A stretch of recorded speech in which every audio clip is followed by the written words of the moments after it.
Canada will be a police state by Christmas if Parliament passes bills C2, C8, and C9 in their current form. C2 is the Strong Borders Act. It should be called the Strong Surveillance Act. It empowers Canada Post to open letter mail without a warrant. It criminalizes the use of cash in amounts greater than 10,000. And it empowers a vast army of government officials, not just police, to conduct warrantless searches of the computers and cell phones of Canadians.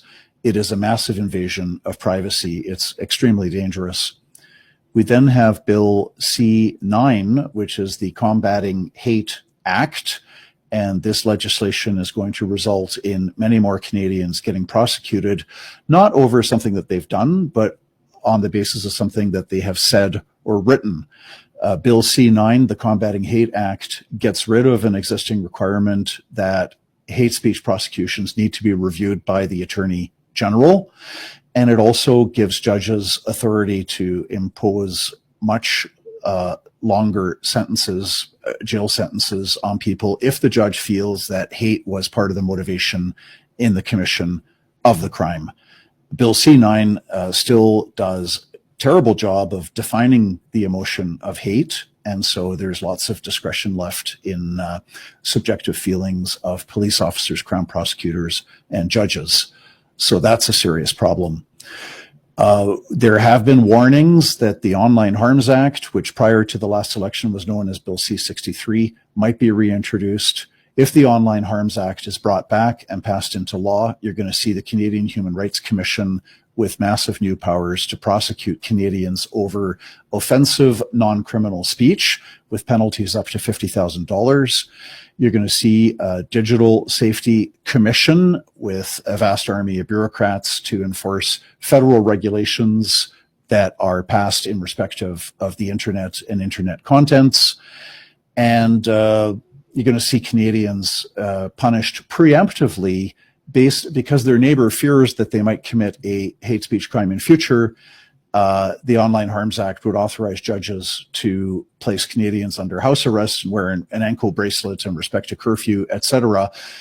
People who have not been charged with any offense or convicted of any offense. So preemptive punishment is actually part of the Online Harms Act.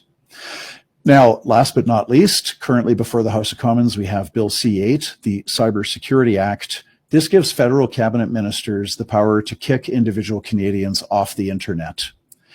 The Cybersecurity Act also allows the government to acquire subscriber information and to designate any company as a designated operator, impose all kinds of rules on that company. It gives the cabinet ministers powers to demand information, which must be turned over, and expressly says there's no compensation to any Canadian individual or company that suffers losses because of a minister's order under this Cybersecurity Act.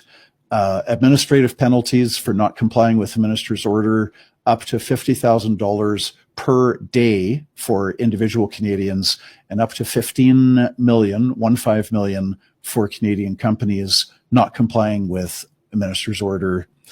Now, theoretically, a Canadian who is kicked off the internet can go to court, but for that you need $100,000 in a bank account to be used for litigation that's going to drag on for years. So practically speaking, there's not a real remedy available if under Bill C8, if a federal cabinet minister kicks a Canadian off the internet.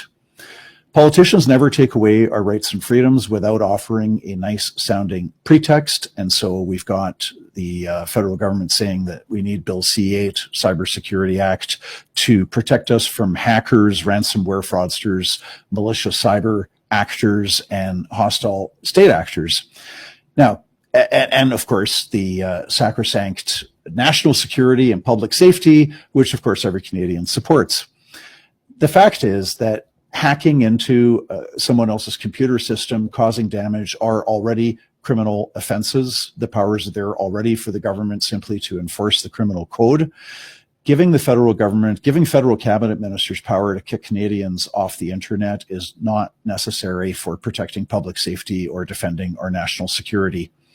Our freedoms are fragile. It's imperative that every Canadian contact their member of parliament, whether your MP is Liberal, Conservative, NDP, Bloc, or Green, does not matter. Contact your member of parliament and tell him or her to vote against bills C2, C8, C9, and tell them to not bring back the Online Harms Act. I'm John Carpe. Thanks for listening.